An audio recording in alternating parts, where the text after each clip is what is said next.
हाँ, तो सर शिलाजीत की बात आती है। मतलब जो शिलाजीत है हमारे टेस्टोस्टेरोन को, हमारी सेक्स लाइफ को बहुत ज़्यादा इम्प्रूव करती है।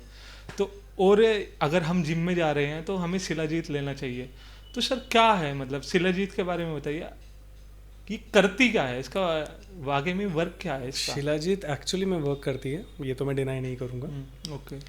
पर टेस्टोस्टेरोन के लिए वर्क करती है तो ये ऐसा नहीं है, सिर्फ टेस्टोस्टेरोन के लिए वर्क नहीं करती। आजकल जिम में लोगों को क्या हो गया, जिम ना बहुत कमर्शलाइज हो गया।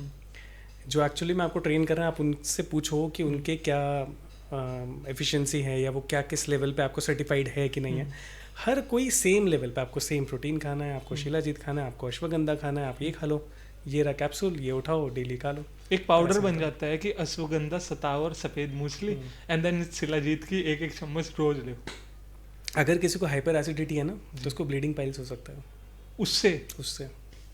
और जिम में मैक्सिमम लोगों को पाइल्स होता है। रीज़न क्योंकि प्रेशर बहुत ज़्यादा लगता है, उस वजह से होता है। ठीक है, बाद में आप सोचते रहेंगे कि प्रॉब्लम आई कहाँ से। और ऐसा क्या है कि आपको टेस्टोस्टेरोन की ज़्यादा ज़रूरत पड़ रही है, ये नीड कहाँ से आई, ये क्रिएट की गई ना। ऐसा है ही नहीं कि आपको चाहिए, आपकी बॉडी डेवलप कर रही है ना। आज आप 10 किलो वेट उठा सकते हैं तो बॉडी की एफिशिएंसी है। धीरे धीरे आप प्रैक्टिस करोगे, कल 15 उठा पाओगे, 20 उठा पाओगे। ऐसा तो नहीं आपको बाहर से ही देना पड़ेगा, बॉडी क्या कर रही है फिर।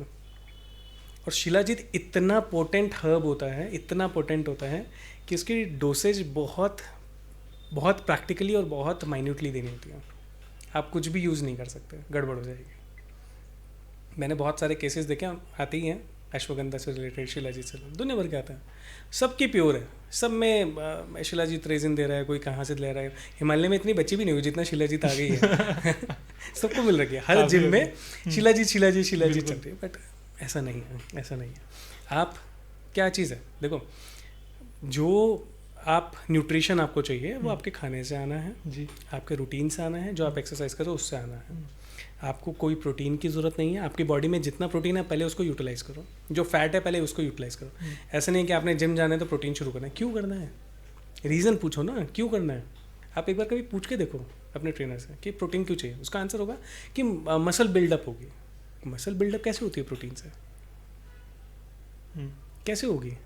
आप जो यूटिलाइजेशन कर रहे हो, पहले वो फैट को बर्न करेगा, कन्वर्ट करेगा, प्रोटीन जाके एक्टिन और मायोसिन, जो मस्कुलर फैट मतलब मसल्स रहती हैं, फाइबर्स रहते हैं, उसको जाके फिल करेगा। तो 1 किलो की मसल इतनी होगी और 1 किलो फैट इतना होगा। पहले इसको तो बर्न करो। अब बॉडी में जितना प्रोटीन पड़ा आपने आज तक यूज़ कहाँ करा, कौन सी एक्टिविटी थी आपकी। आपने आज जिम शुरू करा और कल आपको प्रोटीन की ज़रूरत पड़ेगी, क्यों। आपको अगर थकान हो रही है तो क्यों हो रही है वो समझो ना। कब के, मतलब किस टाइम के बाद प्रोटीन स्टार्ट करना चाहिए। बेसिक प्रोटीन आप नीड के अकॉर्डिंग देखो कि आपकी नीड, अगर आपको लगता है कि मतलब आपको एक थोड़े से हायर लेवल पे जाना है, आपके डाइट में आपके सफिशिएंसी नहीं हो पा रही, तो आप स्टार्ट करो। देखो प्रोटीन क्यों है, क्योंकि जिम एक महंगा स्पोर्ट है। ठीक है, आपको डाइट मैनेज करनी है, बहुत अच्छा मील रखना है, पर मील हर कोई अफोर्ड नहीं कर पाता। तो एक बेसिक जो नॉर्मल बंदा है जो डाइटिंग मतलब बेसिक वर्कआउट कर रहा है, तो उसे भी लेना चाहिए क्या। नहीं लेना चाहिए, नहीं लेना चाहिए। प्रोटीन तब लो जब आप अपना नॉर्मल मील अफोर्ड ना कर सको। ओके। तो उसका सब्स्टिट्यूट है। प्रोटीन बना किससे है, जो पनीर होता है, पनीर का जो पानी अलग से करते हैं उससे बना के उसको कंडेंस करके उसको प्रोटीन को बनता है जी।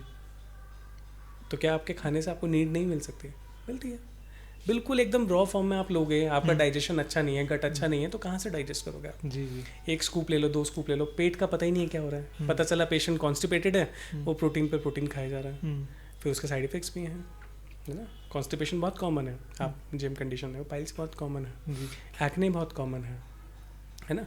हॉर्सनेस ऑफ वॉइस, आवाज़ चेंज होने लगती है, मस्कुलर बिल्डअप चेंज होने लगती है, ये सारी प्रॉब्लम्स आती हैं, साइड इफेक्ट्स हैं उसके। हाइपर एसिडिटी, गैस्ट्राइटिस, गट रिलेटेड तो बहुत सारे इश्यूज आते हैं। ओके। मतलब जो भी काम कर रहे हो बहुत सोच समझ के करो। सोच समझ के करो, और फिर वहाँ पूछो क्या इसका इफेक्ट किडनी पे आएगा।